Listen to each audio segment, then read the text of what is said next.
Hello there, today's a very exciting day on the Thai calendar. It is Loy Krathong.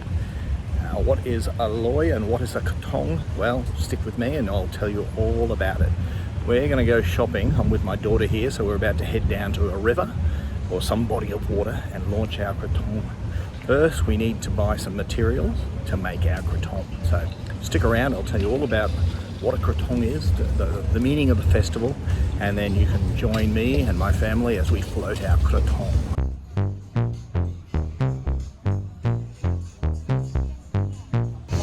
Good vibes everywhere. This is where I live and there's a party kind of atmosphere. The Thais do love a festival and a celebration, and Loy Krathong is one of my all-time favourites on the Thai calendar. Now I'm new to Bangkok, so I need to explain the difference between, or I need to find out the difference between a kratom tea and Khatoey as well. I'm not real good with Thai language, so I'm going to talk about the difference between those three things before I buy the materials and make my own kratom.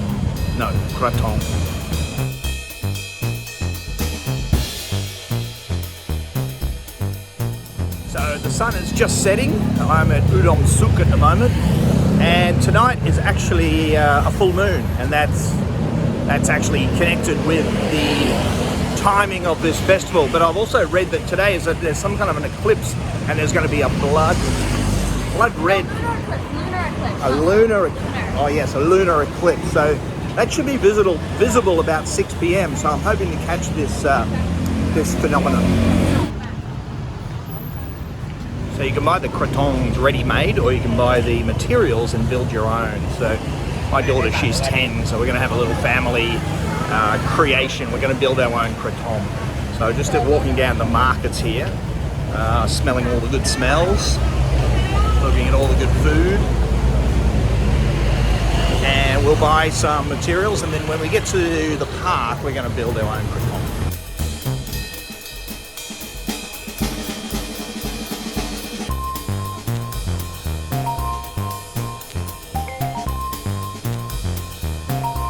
Okay, just found the shop.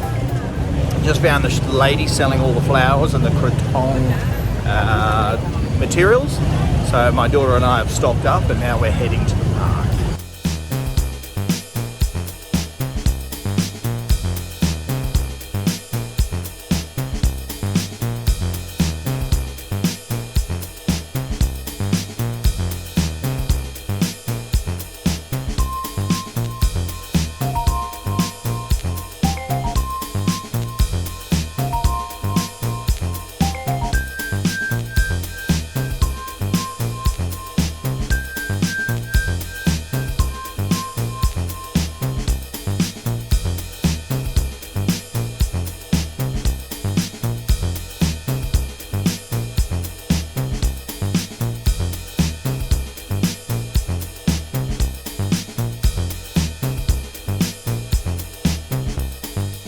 So we're at Binja City Park, which is near Phrom Phong BTS station, which is right next to M Quartier. And this park is buzzing. So many people, so many families, friends. It's really lovely to be here. There's just so many krathongs floating around. So I'm here with my daughter. We're going to make our own, and then we're going to float it. So, but I'll also explain some of the history of Loy Krathong, what the Krathong is and what the meaning behind it, and also capture some footage of this marvellous spectacle here.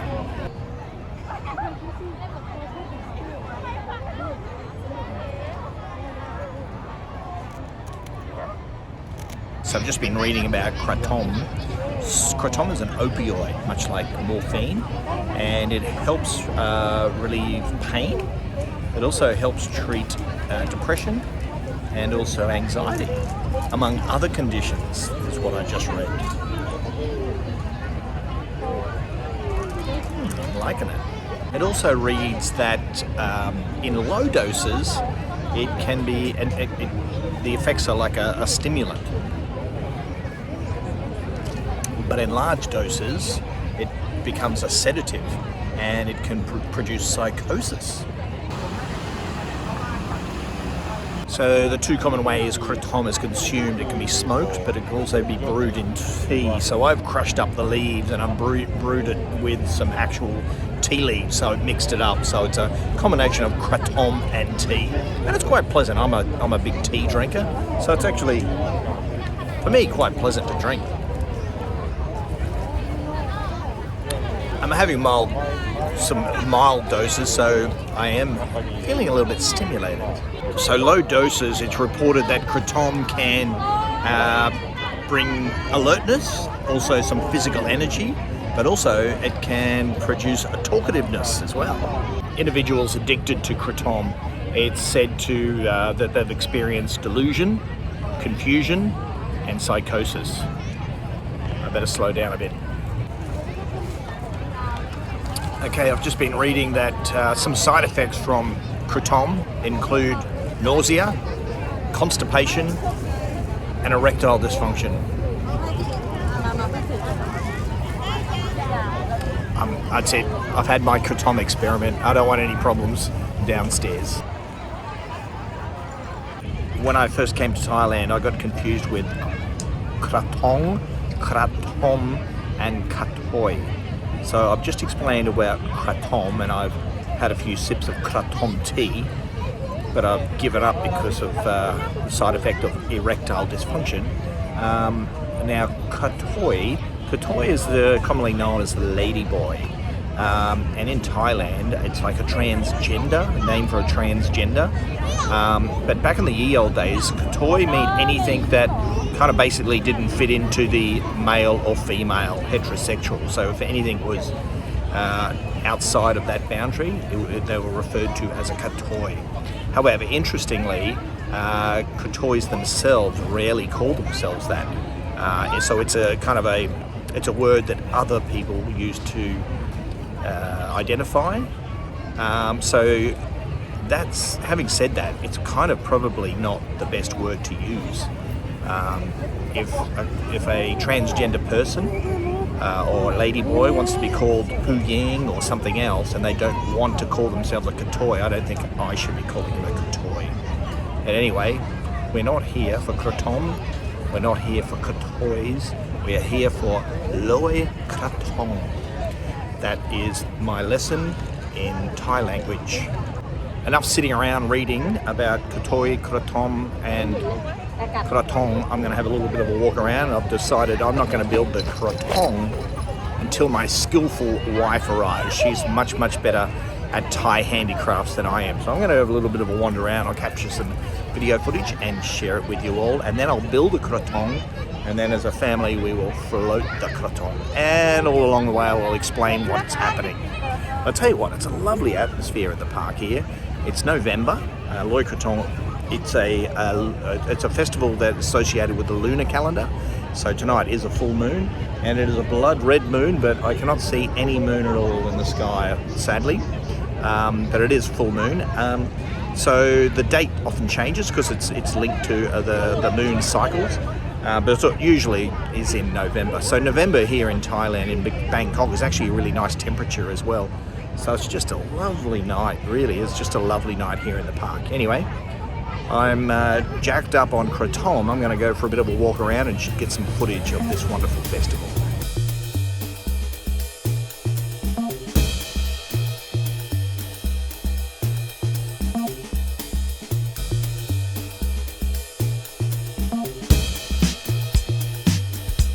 In case you wonder why the video quality is quite low tonight, very, very low light.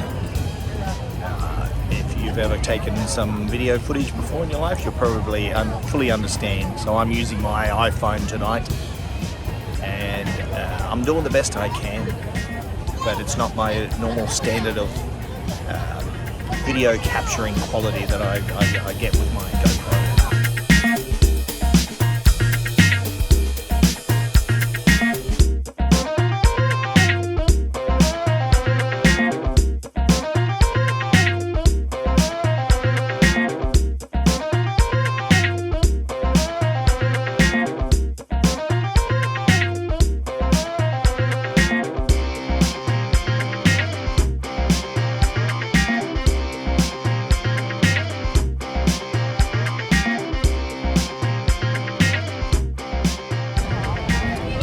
Not sure if it's the Kratom talking, but gee, it's lovely in this park. Just beautiful. Beautiful temperature. Friends and family together, having a good time. Casting the Kratom into the lake there. It's such a lovely place. Really, really lovely. Found a good spot to build the Kratom. The girls are here busy constructing in the background. Found a light here. The two round discs there, the banana trunk, and they float quite well, but also what's the benefit of that is they're biodegradable as well. So it's fine to have them in the river because they're just part of nature. Unfortunately, they used to use polystyrene, which is terrible for the environment. There's still a little bit, every now and again you see them pop up, but hopefully now, and we're in the 2020s, people will stop using polystyrene to make their krathongs. So that's the base, they're the two discs there. We've bought two because my wife said one for the girls and one for the old man. So we're going to make two here. Now the other base that they've become kind of a bit popular is bread.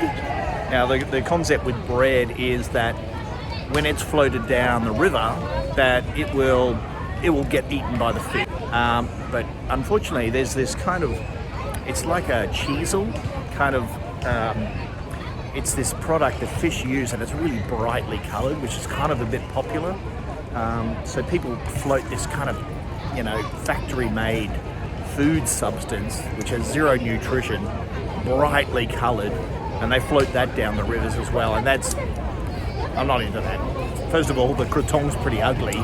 Second of all, the fish, it actually has been reported that the fish actually can't eat too much of that as well, and it's zero nutrition. So fish just eat and eat and eat until their bellies are way too full, and then they can't swim. So story is use actual natural products, and that's the best kind of kratom.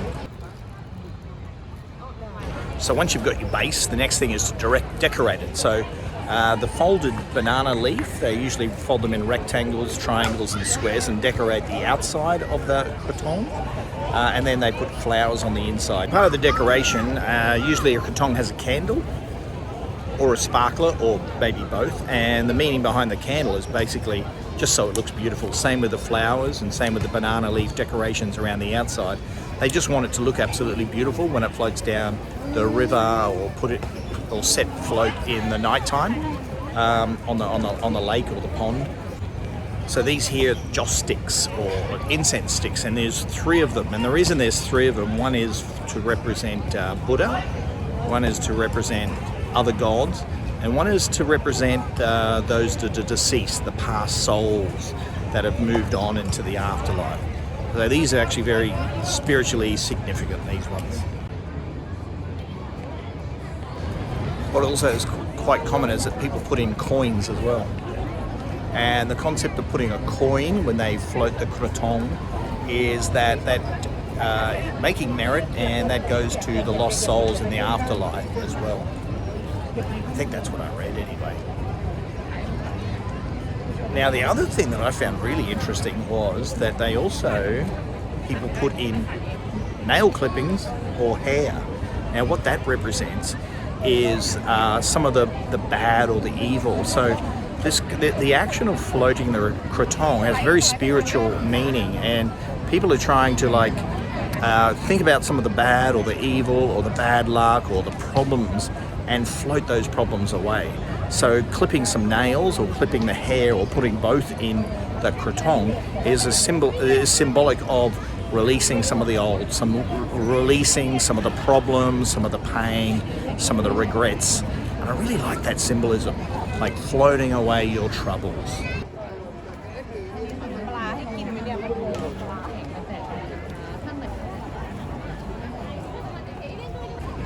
Another story springs to mind. The first time I experienced Loy Krathong was in Chiang Mai, and up in Chiang Mai there's a combination of the Yiping festival as well, which is the releasing of the lanterns. So it actually ties in nicely. There's the floating away of old problems and regrets and negativity, but then also releasing the lanterns, which are prayers and hopes and well wishes. Anyway, there was a lot of people on the Ping River, and they would actually float coins down there. And then just downstream, like, first of all, when I first saw it, it's like, gee, this is beautiful, this is wonderful. Everyone's floating the krathongs down there. They put 20 bahts or even some coins, floating it down and making merit. But then I saw further downstream, there was a few rascals who were stopping all the krathongs and pocketing the money. I was like, oh, that's a bit rude. But anyway, there was a bit of sweet justice, because up in the north there was a lot more, because there's a lot more lanterns being released. There's also some, back when I was first experienced, there was some fireworks as well. So there were people letting off fireworks and everything, and then I looked, there was a few people trying to shoot the fireworks at the thieves who were stealing the money from the krathong. So it was, this is pretty interesting. So the thieves are stealing the money, but the well-wishers are shooting them with their fireworks. Amazing Thailand. As an Aussie, I'm always taken a step back of the spirituality here in Thailand. You know, to see people here in public just praying, just seriously praying, meditating, it's something I don't actually see coming from Australia, where I'm from, apart from in a church or in a cathedral or in a temple. So, you know, it's evident that in Thailand, the spirituality is really, really important, really significant to the Thai culture. I really like it. Side note, I think in future, Loy Krathong, I'm going to try and get to a river, because the river flows, and it's actually a beautiful experience to see all the krathongs float down the river. In a lake or a pond like this, they're launched and then they just stay there and then they fall apart. So it's not as magical. So next year I need to get to a body of water that's actually moving, I think, for the best experience. Which brings me to another point as well, which is about pollution.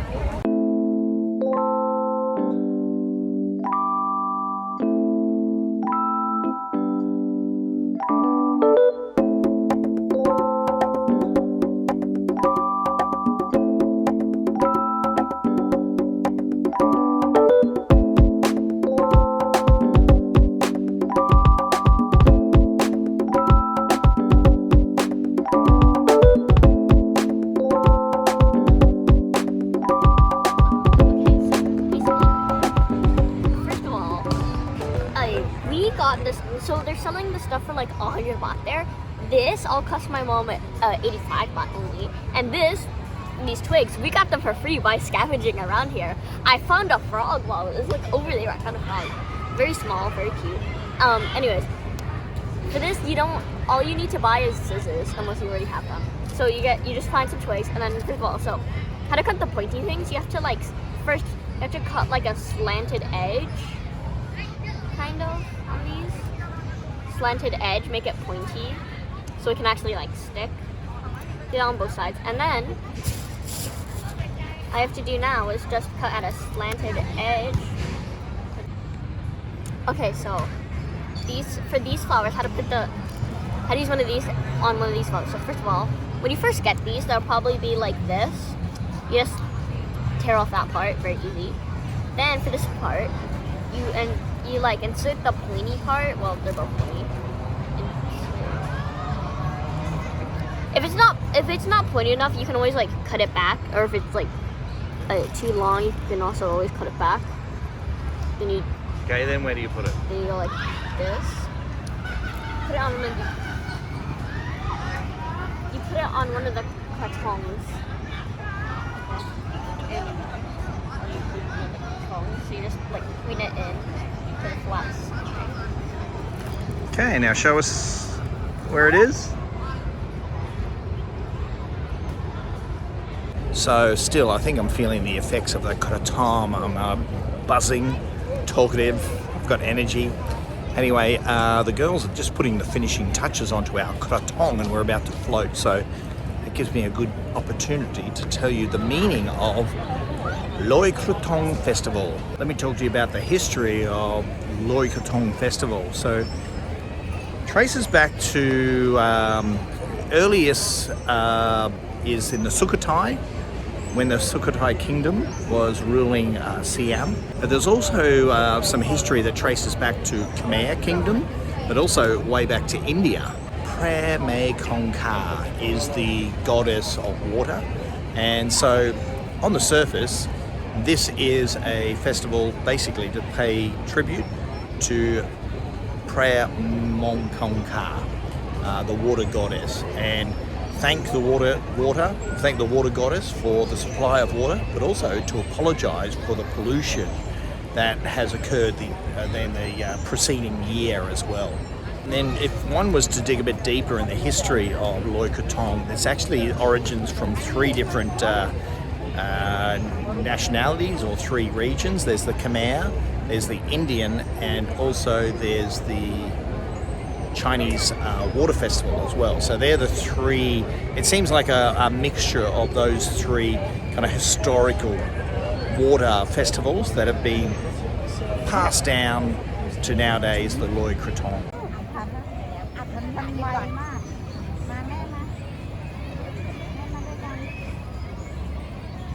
Nang Nompamas, she was a princess in the Sukhothai era.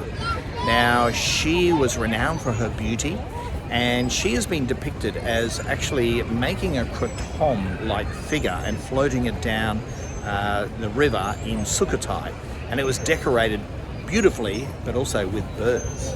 Now, Nang Nompamas, following this initial Loy Krathong festival, there's been a lot of beauty pageants since then, known as the Nong Nampamas beauty pageant. And even today, all around Thailand, beauty pageants occur succinctly with Loy Krathong festival. Let's talk about the Angkor Kingdom. Now, the Angkor Kingdom is now known as Cambodia.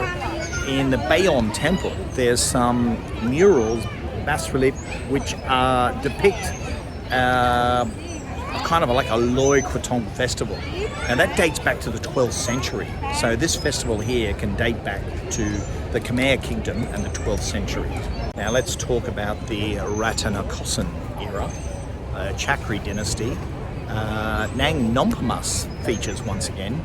Now, during the time of King Rama III, King Rama III, there was a lot of wars prior to that, but from King Rama III onwards, a lot of the wars have actually ceased. So there was actually a time to shift the focus to think of things like celebrations and rather than thinking about wars. So during this time, it was when they revived the Nong Nampamas festival.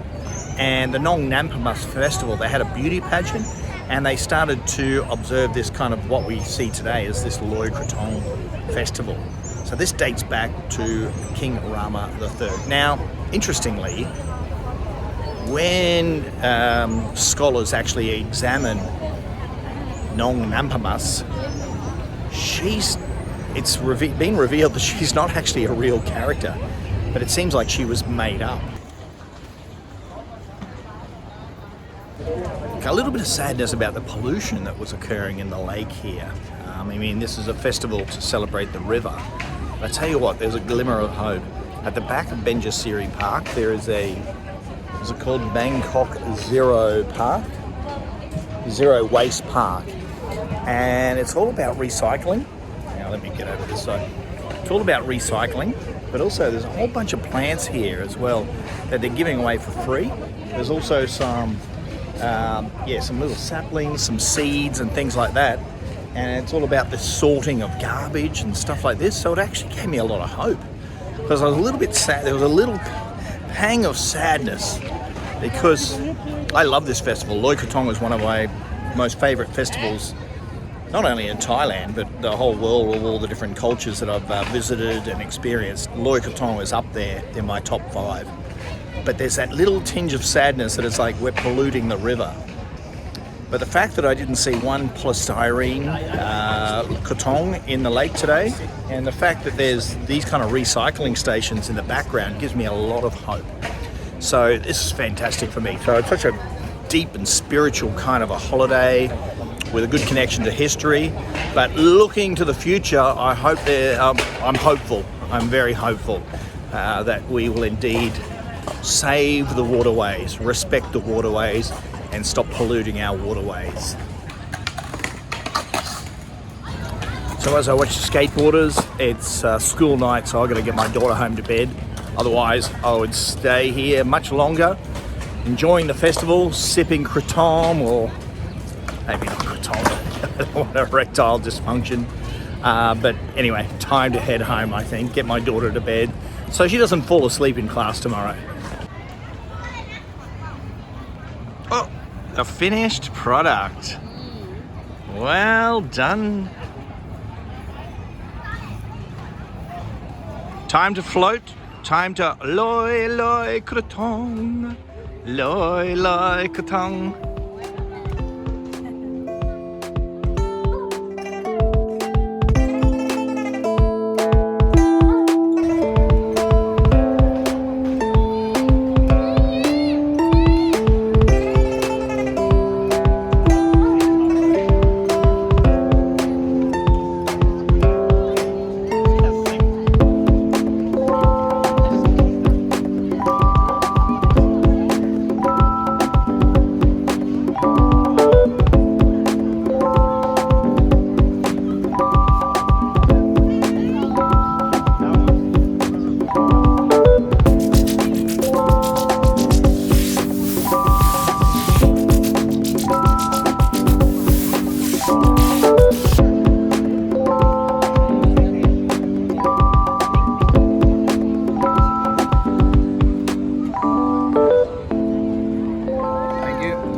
The concept is, now say a prayer, touch it to my forehead, right? Oh my old man, your What do I do? Just pray. Your head's gonna catch on fire if you touch it to your forehead. Praying for something like in the future, right? Yeah. Hopes and dreams. Well wishes. And apologize to the water. Apologize to the world for all my wrongdoing and for polluting not only the river but the environment last year. I'm very sorry.